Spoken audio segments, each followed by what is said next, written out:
Alright, people. Today, we're not going over a movie, we're going over a book for once. That's right. I read Stephen King's Insomnia. When I go to a book, I go to a Stephen King book. He is an absolute legend. Been writing since the flipping 70s. Who else can claim that? Writing horror straight from the 70s. I heard mixed reviews about this book. I heard that Stephen King himself actually didn't like it that much, was kind of embarrassed about it.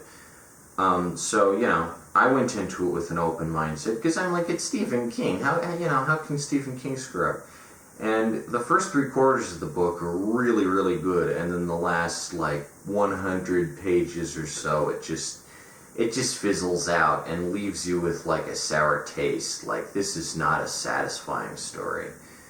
So, let's just check it out. I mean, it's an interesting book. It's kind of underrated, I will say. And if you're a Stephen King fan, you should at least give it a chance. Try it. Let's go over, first off, what this book does well. So first off, obviously, is the setting of Derry, Maine. I really like it. It's a staple of speculative fiction. Goes all the way back to, Ray Bradbury. He has Greentown. Stephen King has Derry. Derry's just a cool setting. Really cool setting. I like how in Insomnia it feels a little different than it did in It, because it's being viewed from the perspective of, these senior citizens, Ralph Roberts and Lois Chasse. I don't know how to pronounce these French names. Derry's just a really cool setting. I will say that the time this book is set, 1994, isn't really far enough from the events of It for us to see much of a progression in how Derry is. Obviously, I'd like to see Derry as it is now in 2021. I hope Stephen King writes another book set in Derry soon, because it's high time we returned to Derry and checked out what was going on in Derry, because it's just such a vivid setting. It's such a nice dreamscape. You really feel like it's a real place that actually could exist. Obviously, Stephen King bases it on some actual places because he's from Maine, and Derry's just a cool setting. By the point of this, Derry already has an airport, and it has some commercialization. By it, we already are starting to see this idyllic 1950s town starting to go down the path of becoming a boring suburban backlot like everywhere else. And it's just a really interesting idea. What if you take this 1950s speculative fiction small town with a movie theater and a friendly drugstore where cosmic happenings of a weird nature happen, and then you develop it into a modern, this boring humdrum, you suck all the character out of it, essentially. That's a really interesting concept. So I think it'd be very interesting to see how Derry is nowadays.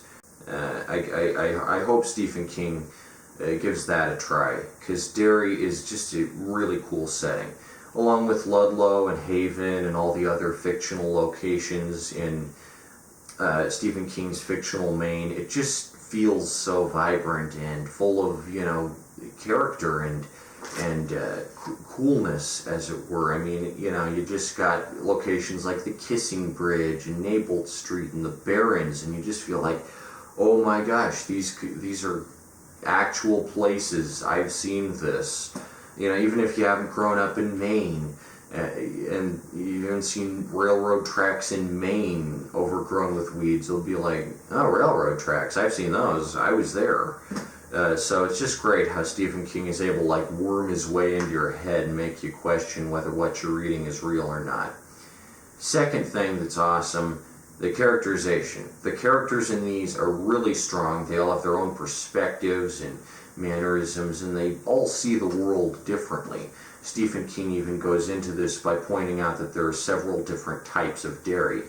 If It was about the dangers of nostalgia and the 1950s not being quite as idyllic as some remember them to be, because, there's a literal demon clown living in the sewer eating people, then Insomnia is about the tiredness and, just kind of being done with it all that comes in old age. It's a nice paradigm, a nice dichotomy that I think Stephen King really works well. And, it's a book about advancing on in years and seeing the world a little differently than you did when you were all young, because, it is different. It's changed. Things have changed. You're a different person now, and you can't even recognize yourself sometimes. As Insomnia, it says your hands are disappearing.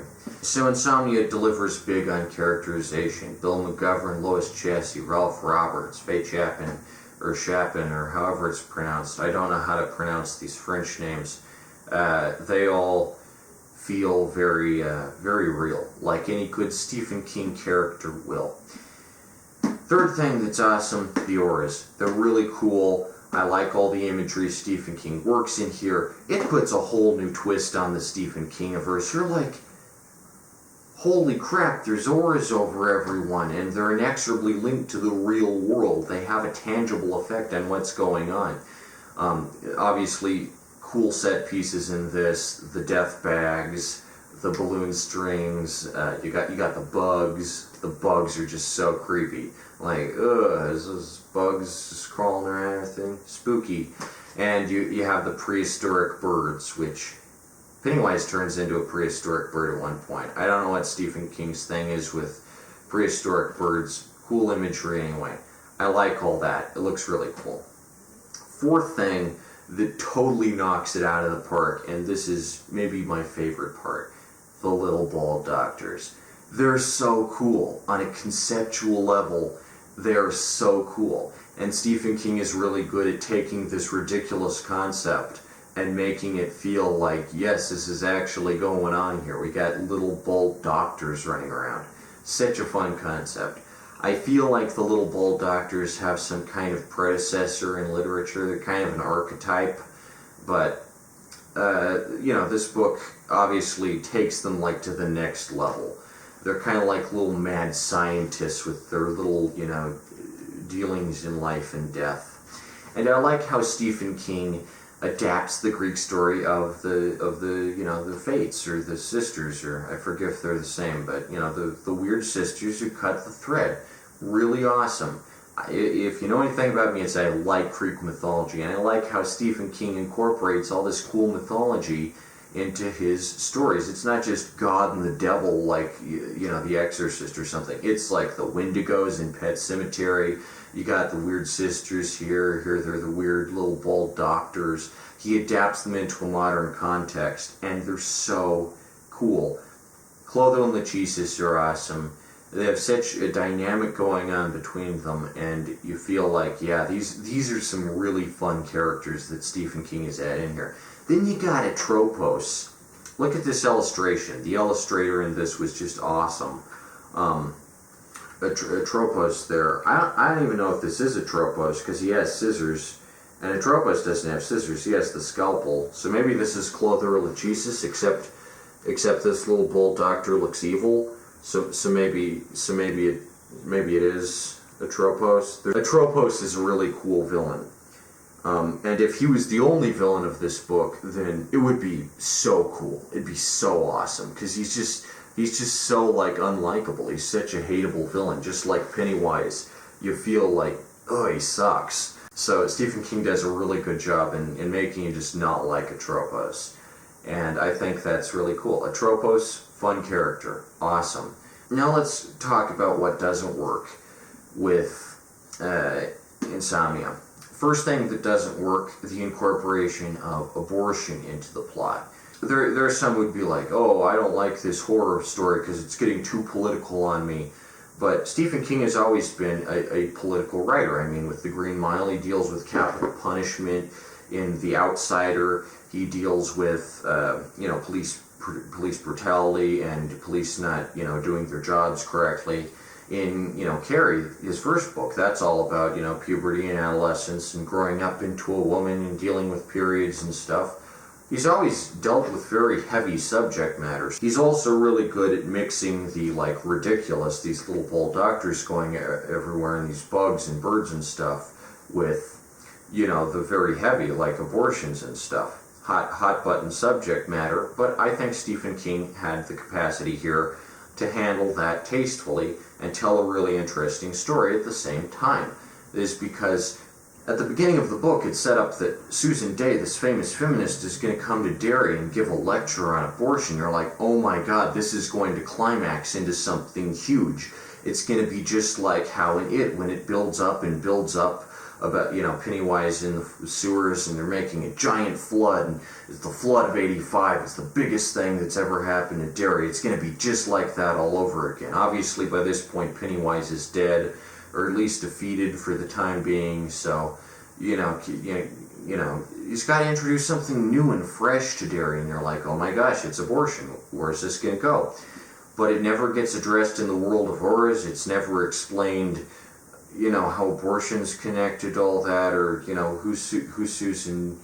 what Susan Day's whole deal is, or, so much untapped potential. This feels like an unfinished story.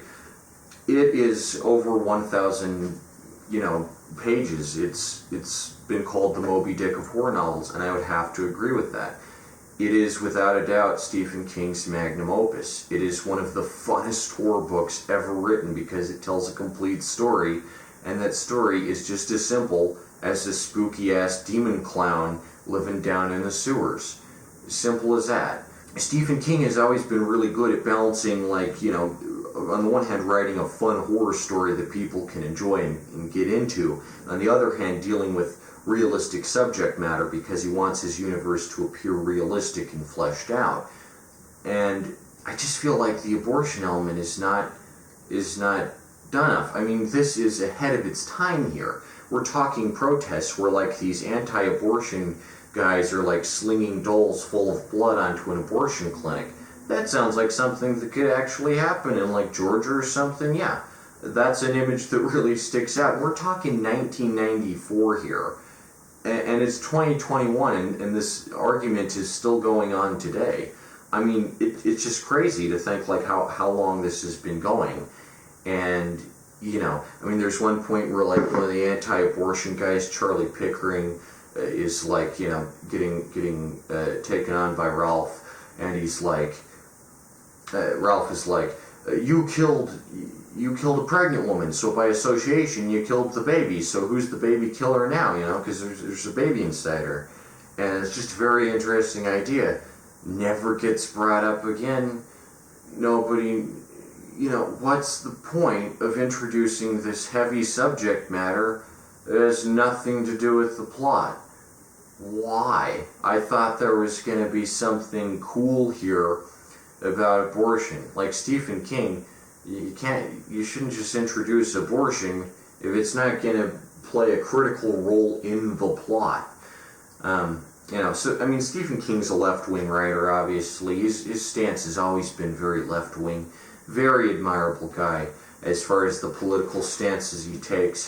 He's written an entire essay on guns and gun control. And here it's just why isn't the abortion thing talked about more? What's the point? It has nothing to do. It seems like he's just trying to be edgy. It's such a failed, where's this going? What is it doing? What's it doing here?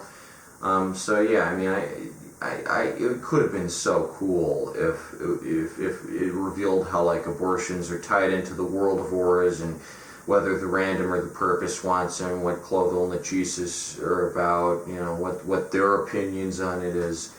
Another good thing about the book is the ties that it makes to It. It brings up a lot of characters from It. Mike Hanlon's in one scene. You think he's going to show up somewhere by the end and save the day or give Ralph some vital bit of information, but no, never appears again. It mentions Ben Hanscom and Butch Bowers and a lot of characters from It. And you got the Barons, and you got the railroad tracks by Nabald Street, and you're like, dang, I'm seeing Derry again. I'm feeling like this is Derry again. And then you realize, oh, this isn't really a tie-in to It. This is just a commercial for the Dark Tower. So, I don't know if I've mentioned this before in here, but I really just don't like the Dark Tower. It is not Stephen King's magnum opus. It is one of the most laughable series. Like, when I first heard about The Dark Tower, I thought it was like a parody of Stephen King's books or something, because it just sounds so flippin' stupid.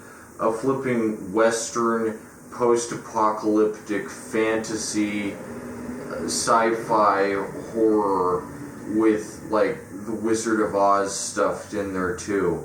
Too much shit going on at once.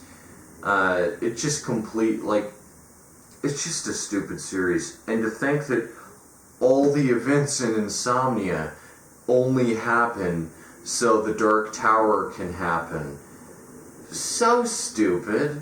Like, I love how Stephen King's books have a shared universe. It's really cool.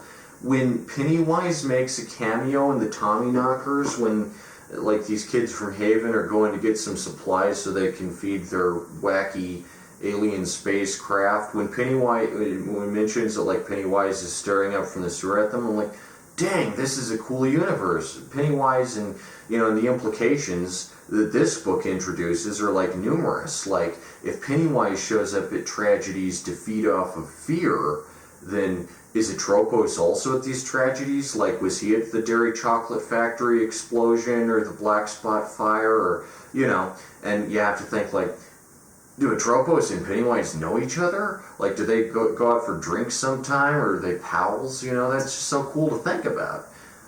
It's so cool to, like, wonder, what do these malevolent entities get up to in their spare time, And it's just very cool. There's kind of two theologies to Stephen King's work. Like, on the one hand, you have what I like to call the Stephen King theology that makes sense. You got on one hand the turtle, he's good. You got the deadlights, they're bad. Simple enough. Turtle, deadlights, and the little bull doctors can easily fit in here. They can easily fit in here. They could fit just in the normal Stephen King theology. But then you have the Dark Tower, and oh my god, it's the Crimson King, and it's rolling Des chains, and just fucking stupid. The reason I read Stephen King books is because they're about relatable, normal people in what seems like a normal setting. And when the main character of your novel is this invincible cowboy who's like the greatest man who ever lived and lives in the most important universe of all the multiverse, just screw off. I like reading horror stories about normal people because I can identify with that. I can't identify with some like cowboy in frickin' Clint Eastwood looking like frickin' Dark Tower. Like, who thinks the Dark Tower is better than it? Dark Tower isn't Stephen King's magnum opus, it's his trash heap. One of the things I like about Stephen King's books is they have no metaphors, and I think that's really fun. Everyone says that, like, Pennywise is a metaphor for fear or something. He's not a metaphor for fear, he's just freaking scary, There's no metaphors in Stephen King's books. If he says Pennywise is chomping off someone's arm, he means Pennywise is chomping off someone's arm. If he says there's little bull doctors running around, or Christine is running someone over, or the Tommyknockers are taking people's minds over, that's what he means. Unfortunately, this also applies to his Dark Tower books. So if he says that Charlie the Choo-Choo is real, that officially means, yes, Charlie the Choo-Choo exists in the same universe as Pennywise, and that really, really sucks, because Charlie the Choo-Choo is fucking stupid. The problem with Insomnia is that it serves as kind of a bridge between these two periods of Stephen King's career. On the one end, you have his incredible classics, It and Christine, and the Tommyknockers, and Salem's Lot, and Carrie. And on the other end, you have his Dark Tower era, where he wastes 4,000 pages telling this stupid it's like an appendix, it's like a resource that explains everything that happens in his normal books. I like Pennywise because there's something mysterious about him. He has secrets. If you just explain that everything is happening in this dark tower, and if you explain the multiverse to that extent, it ruins the creepiness of Pennywise. He's creepy because he's a clown in a sewer, and clowns don't belong in the sewer. You know, in it, his backstory is explained a decent amount, so, like, you understand Pennywise a little more. Like, yeah, he's one of these aliens called the Deadlights, and they're scary, and there's a turtle, but it's not like, yes, and these Deadlights are, you know, these Deadlights are in, you know, the Dark Tower, and Roland is in the Dark he's outside the Dark Tower, and he's going towards the Dark. And I read the poem that the Dark Tower is based on. Not even that good a poem. Not even that good. Stephen King has written better poems than Roland Child to the Dark Tower Came or whatever. Stupid poem. Why would you write 4,000 frickin' words about that? So stupid. So, I mean, yeah, the Dark Tower just flipping sucks.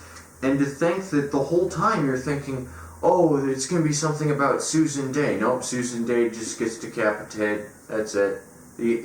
That's the end of that whole suspense. She just dies. And then you see Pat Danville, and he's like, hey, I'm a genius, and I'm drawing Roland Deschains, and he's a king. He's so awesome. And Clotho and Lachesis are like, you've got to stop Pat Danville from dying, because he's going to keep Roland Deschains alive. And it's like, screw Pat Danville, screw Roland Deschains. I want a story about just a guy who has insomnia and deals, you know, with these hallucinations and auras and little bald doctors. That's enough. I don't need the Dark Tower wrapped up in this. This feels like a commercial.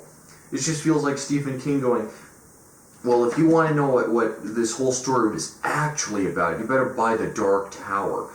What a fucking jip.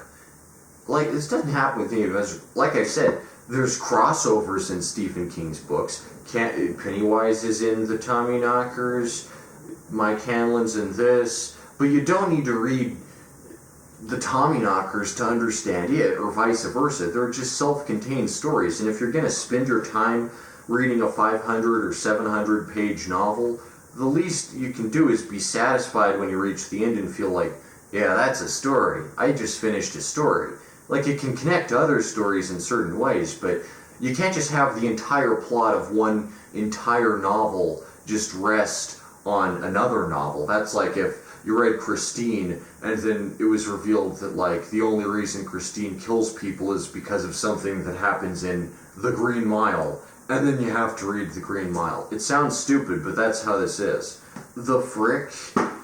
Just one of the lamest twists I've ever seen, and it absolutely just ruins this book and takes it to the, like, levels of ridiculousness. And I understand why people don't like this book that much, because it's just confused. It feels like Stephen King had insomnia while he was writing this, because why else would he write it? It's such a confused book. And the first 3 quarters are like, Stephen King is going to have this monumental twist. And then it's just, stay tuned for the Dark Tower. It's like, I don't want to read the Dark Tower. I bought this, like, it can be connected to the Dark Tower, it's okay, but I don't want to read the Dark Tower, because the Dark Tower is just shit. The Dark Tower flipping is garbage. Oh boy, is this just a disappointment, waste of potential. Jeez. One of the things that Insomnia could be accused of is it copies it a little. Like, for instance, Atropos has an underground room just like how Pennywise does. I think it really isn't that much like it, and it feels like Stephen King is trying to connect us to it, but at the same time trying to bring in the Dark Tower and be like, yeah, this is gonna be the universe from now on. It's flipping rolling des chains. Obviously, the Crimson King appears in this, and I don't know if that's a play on Stephen King's name, or I think it's a reference to King Crimson and Robert Fripp. It's just really weird to have like the main villain of your story just be named after a math rock band. Like King Crimson's good, but you got to make like the main character in your epic horror fantasy novel be a flippin' prog rock band. Pennywise is cool because Stephen King invented that name, but Crimson King, alright, nice. Where's the schizoid man? Am I right? This book could have done for the Crimson King what it did for Pennywise. And it could be that you could read this and you could learn as much about the Crimson King and how cool of a villain he is as you learned about Pennywise in it. But the Crimson King is only hinted at, and then he's in like the last 50 pages, and he's instantly defeated, and Ralph is just so powerful he's able to instantly defeat him. Imagine if Pennywise didn't show up until the last 50 pages of it. Wouldn't that be a jip? Damn straight it'd be a jip. That's why it instantly grabs your attention, because Pennywise chomps Georgie's arm off in literally the first chapter. So you're invested. But if all you have is little hints of the Crimson King here and there, and then he's just instantly defeated, I don't feel like he's a badass. I just feel like he's a weakling, and he's not all he was hyped up to be. Because this whole time, everyone's like, damn, the Crimson King is so scary, he's so freaking creepy. Oh man, you don't want to see the Crimson King up close, he's one bad apple. And then Ralph is just like, yeah, I'm just gonna send you to the Deadlight. Oh yeah, I mentioned this, the Deadlights are also in this. Just a mess. Just, why does the Crimson King not get enough screen time in this? Oh, I know why. It's because this is just a commercial for the Dark Tower. And if you want to know more about the Crimson King, you gotta read the Dark Tower. Why make him a character who appears in this at all then? You know? The Crimson King, nothing wrong with him on a fundamental level. Like, he'd be a cool villain in just a normal Stephen King book. Not the Dark Tower, but he'd be cool in a normal Stephen King book. He's red, he's a king, cool shit. And I think it's really cool to think that he and Pennywise are both members of the Deadlights. They're both like the same species. Some people have theorized that they're the same entity. Bullshit. Pennywise probably wouldn't be caught dead with this joke of a character. But, you know, if the Crimson King was in a cool book that did him justice like it did for Pennywise, then you could think, yeah, you know, they're probably cousins or something. They probably know each other. That's a cool idea. You know, the Crimson King and Pennywise are probably, like, you know, related. That's a neat concept. They're not the same. Like, no way. No way are the Crimson King and Pennywise the same. Shut up if you think they're the same. They're not the same. Pennywise is so much cooler. Pennywise is so much more awesome. Again, read it if you haven't. Really freaking good book. Really lives up to the hype. Stephen King's magnum opus. The Dark Tower is not Stephen King's magnum opus. Piece of shit. The only characters who show up in the Dark Tower are like Father Callahan from Salem's Lot. Like, it's a fucking crossover and that's the best you've got? Frickin' Father Callahan? Like, jeez. Yeah, like, put a little more effort into this crossover, please. Everyone talks about how the Dark Tower movie failed with Idris Elba and Matthew McConaughey, and they say it was because they're trying to stuff 7 books into one movie. The problem isn't that you try to stuff 7 books into one movie. I mean, you should have made it 7 movies, sure.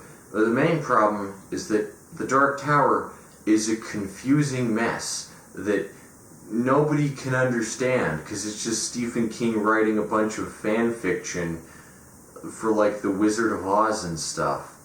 It's fucking weird. Who likes The Dark Tower? Answer me this. Who thinks The Dark Tower is good? Oh my gosh, have you read The Mist? Have you read, like, anything else by Stephen? They're not even close in terms of quality. The Dark Tower is just not good. It just takes everything that's great about Stephen King's books and makes it, like, suck. So, obviously Insomnia just has so much potential. It feels like an unfinished book. It feels like it should be over 1,000 pages, like it was. It's only like 600 or about 663 pages. Just such a waste of potential. It should have been longer, so we could get a little more about Ralph thinking he's slowly losing his mind, or about Ralph facing the Crimson King at the end. A little more dialogue, a little more substance, but everything happens too fast. For a book about insomnia, which is a condition where everything feels slow and arduous, this book just like flies by and you feel just empty at the end of it. I wasted so much time reading this. I'm gonna read like Carrie or Salem's Lot next, probably. I've read Christine Tommyknockers' The Outsider. I read it. It's flipping cool. It's flipping awesome. Awesome sauce. How did Stephen King go from it to this? It's just lame. Obviously, Stephen King has recovered from this Dark Tower period of his career. I read The Outsider. Really, really good. And the monster in it isn't connected to the Dark Tower or anything. It probably is in some way, because everything is connected to the Dark Tower. Doesn't matter if you're the Tommyknockers or Christine or what, you're all connected to the Dark Tower. This dark, edgy idea Stephen King's got cooking up in his head. It's like, geez, Stephen King, just stick to the scary stuff. It's not scary if it's just a cowboy and a frickin' Crimson King. It's not scary. It's scary flippin' Pennywise. Anyway, yeah, Insomnia, jeez. Just what a weird book. You're gonna be like, man, like I said, this is an underrated Stephen King book, but I feel kind of like it's underrated for a reason. There's so many ideas in it that just aren't delivered on. Like Dorrance Marsteller. Who's Dorrance? What's his deal? And this isn't even explained in the Dark Tower or anything. Who the hell is Dorrance? Why does he know what's going on? What's his story? What happened? Never explained. There's not even a page for him on the flipping Stephen King wiki. I checked. No page for him. What the heck? Who's Dorrance? And also, who's this green man who appears to Lois at the end? Who is the Green Man? And on the Stephen King wiki, it says it could either be the stupid god of the Dark Tower, or Eld, or Lud, or whatever. I get all these stupid three-letter made-up nonsense words mixed up. Either the god of the Dark Tower series, or it's Matron the Turtle, except he's already dead by this point, and we know he's dead, because in it, it's explained that yeah, he's dead. Like Pennywise says the turtle's dead, and then Bill goes by it and he's dead. So it couldn't have been the turtle. That's just not possible. Because the turtle is canonically dead by this point, so yeah, I just don't get it. It just sucks. It's just such a waste of potential. Part of what makes Stephen King books excellent is the dramatic irony. There's these characters who are in the know, like, Bill and the Losers Club about Pennywise, and then there's these characters who are out of the know. And Ralph and Lois know about the Little Bold Doctors, but not Pennywise, whereas Mike Hanlon and the rest of them know about Pennywise, but not the Little Bold Doctors. And you're just like, dang, it's so cool how Stephen King is able to incorporate all this fantastical shit that's going on right under everyone's noses. Like Christine is just running people over, And everyone thinks it's just some homicidal hit-and-run maniac, but not. It's the actual car doing it. The car is alive. It's just so cool. And here in Insomnia, you have possibly the greatest potential for dramatic irony, in that, like, everything has an aura, and everyone has a balloon string, and everyone has a death bag. That's such a cool idea. Too bad it's just a commercial for the Dark Tower. Hey, buy the Dark Tower if you want to know what Pat Danville saves, what was fulfill his prophecy. Shut up. Pat Danville can choke on a fat one. Same for Roland. I don't care about Roland. I care about Ralph because he's a real person in a reasonable facsimile of our universe, okay? If Stephen King wants to write his Lord of the Rings fanfic, that's okay. You shouldn't talk about it like it's better than it, because it's not. Alright? It's just not. No way. It's just such a waste of potential. Like, at some points, it seems like maybe Atropos is controlling some of the pro-choice people in the abortion debate and making them angrier than they should be. And it seems like, you know, maybe both of them are kind of under the influence of something. Never explained. Is Helen under the influence of Clotho and Jesus, or the Turtle, or the Crimson King, or what? And we'll never get answers, because this book is a hastily written, sloppy excuse for a follow-up to it, like a satisfying follow-up that, you know, sees Derry under new threats and new occurrences, which would be so cool, because Derry, like I said, awesome setting. I'd love to see a third novel set in Derry. I mean, I think one of them is Dreamcatcher or something, but I'm talking like a serious, like, return to form. Doesn't have to be Pennywise or the Little Bold Doctors. Make something new up, Stephen King, for gosh sakes. Derry is your coolest setting, and you're just letting it go to waste. Like, jeez. Anyway, yeah, that's what I have to say about Insomnia.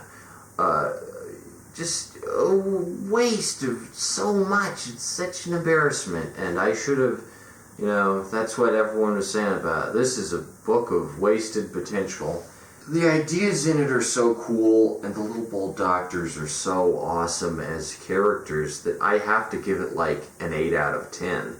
It's still a really good book, but like, it's right after It, which is a way, way better book, and also like Christine and, you know, Carrie and all this, so I'm gonna have to go with like 8 out of 10.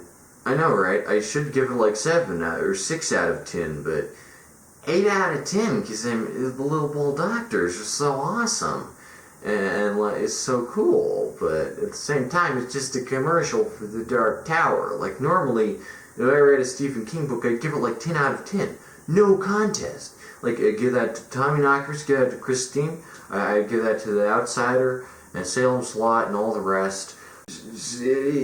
No question. 8 out of 10. There's so many ideas in here that'd just be so much cooler. Maybe Stephen King will rewrite it sometime or something. I don't know if it could be fixed, but just what an unsatisfying ending. Hopefully Stephen King's next novel really packs the punch, because, I mean, you know, he's getting old, and just like the guy in Insomnia, and, you know, I'm hoping he's able to churn out a few bangers before his career's over, because he's the only author who's, like, been doing this since the 70s, and, like, I absolutely trust a Stephen King book.